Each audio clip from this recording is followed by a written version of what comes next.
Hey there, comic book fans. It's Rusty again with Collector Auctions, and here I am in the car getting ready to go in to see the new Captain America film. I've heard all the reviews over the last few years, but I'm going to go in with an open mind and an open take, and we'll come back and we'll give an honest review. So stay tuned, and I'll be right back.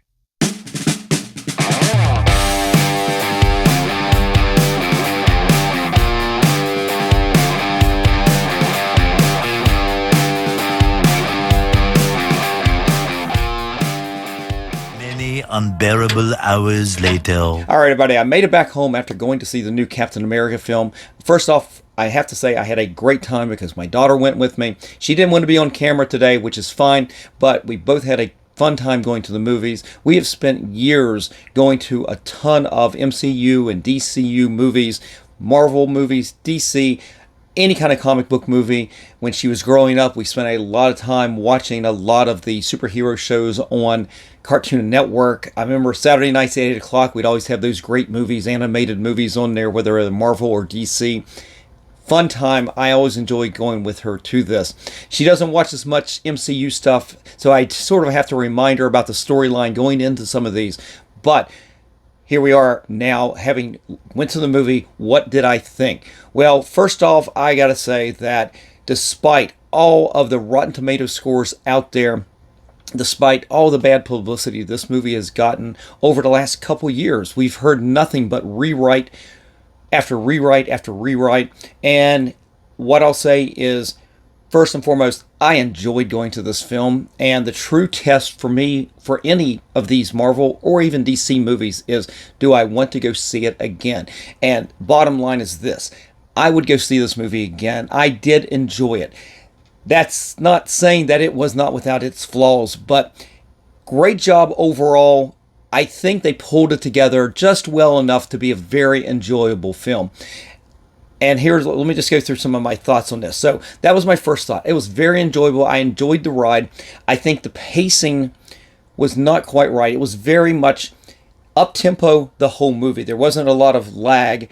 And sometimes you need that lag to kind of catch up a little bit, because you literally go from one hot scene to another hot scene, and you're just constantly, the speed all the time, the pacing can be just a little bit much. And I will say, I think that was a result of all of these rewrites, these reshoots.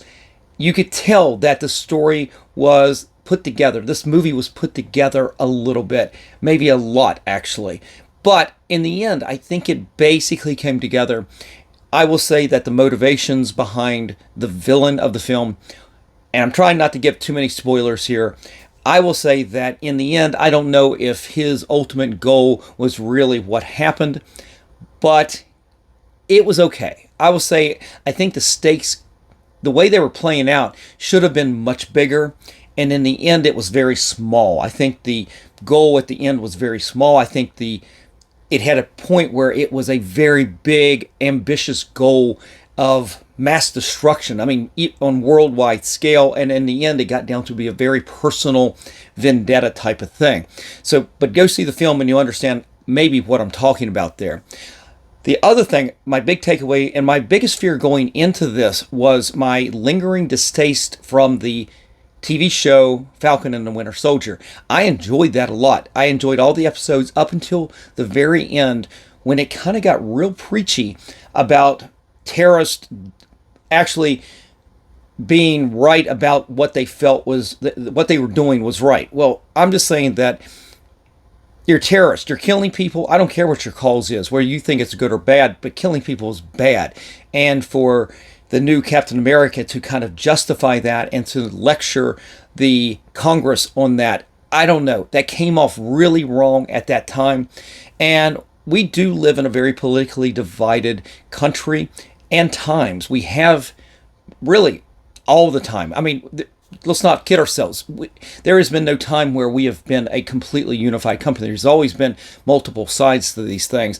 But in the last probably 8 to 12, 15 years, especially with the Clintons, Barack Obama, with Trump and Biden, I mean, it really, times are very divided. And I don't want to get into picking sides and choosing and everything, but I didn't like the messaging at the end. It felt very much like they were trying to preach to a very conservative Congress. in the middle, at the very end of that TV series, and it had a kind of a distaste that I didn't like. And that was my biggest worry about going into this film, is that was what was going to happen with this, that it would be a continuation of that kind of messaging. And my opinion was they didn't delve into it that much. You could feel it there. But I think that is, everybody brings their own personal political biases to any situation, and you can read into it what you want. And I think some people will read into this that they probably felt like the conservatives were in office in this movie and the left was the right choice and they were making the right decisions, preaching to the right. And you see that a lot.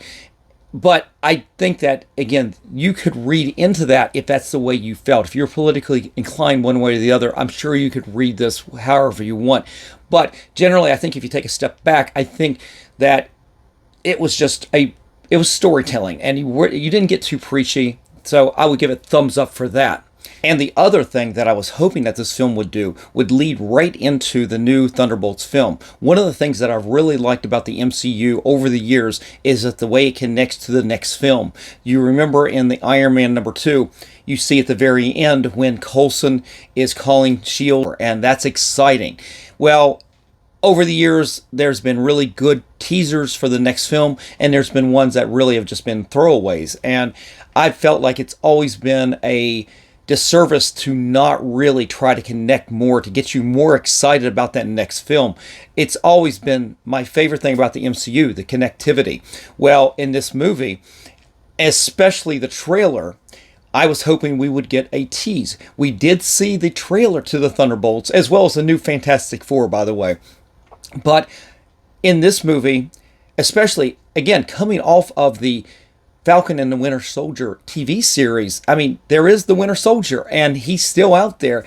And honestly, this movie should leapfrog right into that movie as well. And I will tell you this, it did touch on it a little bit. We did have a cameo in there, but it was nice to see that. But I wanted more. I think they could have pushed it just a little bit more to connect to that next movie. I would have liked to have seen that. But overall, I would say this was a solid B movie. I won't say it's an A minus, anything like that. It was definitely not a C movie. Oh, so the other takeaway from this right now, and again, I'm not going to give anything away, but I will tell you the last part of the movie, the big action scenes at the end, honestly, the animation on that was laughable. It was not Ant-Man 3 laughable, but it was definitely, that's where the other thing was. You felt like things got rushed. The animation at the end, the CGI, it was definitely, you're sitting there and I'm going, oh wow, it's a nice CGI.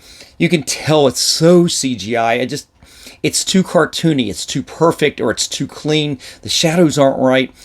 And you just have to kind of go with it, guys. Just kind of go with it. It is what it is. But you could see that the budget was running out or something, because some of them looked very flat. Again, not on the level of how bad Ant-Man was, especially with MODOK. That was awful.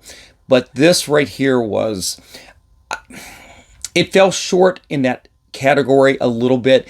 But again, you know that this is CGI. You know it's animated. And kind of just go with it a little bit.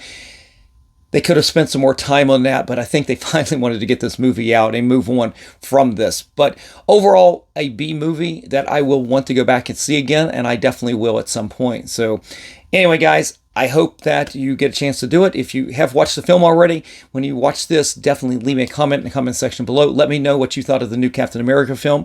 I will be going back, like I said, and I will still have a good time trying to pick out some of those Easter eggs that I might have missed. Especially, one of my favorite parts is watching the credits at the end to see what comic book creators were spotlighted and thanked for their contribution to this. I definitely saw Jeff Loeb and McGinnis, who did the Red Hulk comic book. I kind of missed the other ones. If nothing else, I want to go back to the film to watch the credits so I can see all the other artists and creators that were instrumental in bringing these characters to life on the screen. So That's it, guys. Definitely, if you enjoyed this kind of review or these kind of videos, definitely give me a like, slap the subscribe, and click on that notification bell as I put out shows each and every week, Monday, Wednesdays, and Fridays at 3 p.m. Hope to see you for the next show.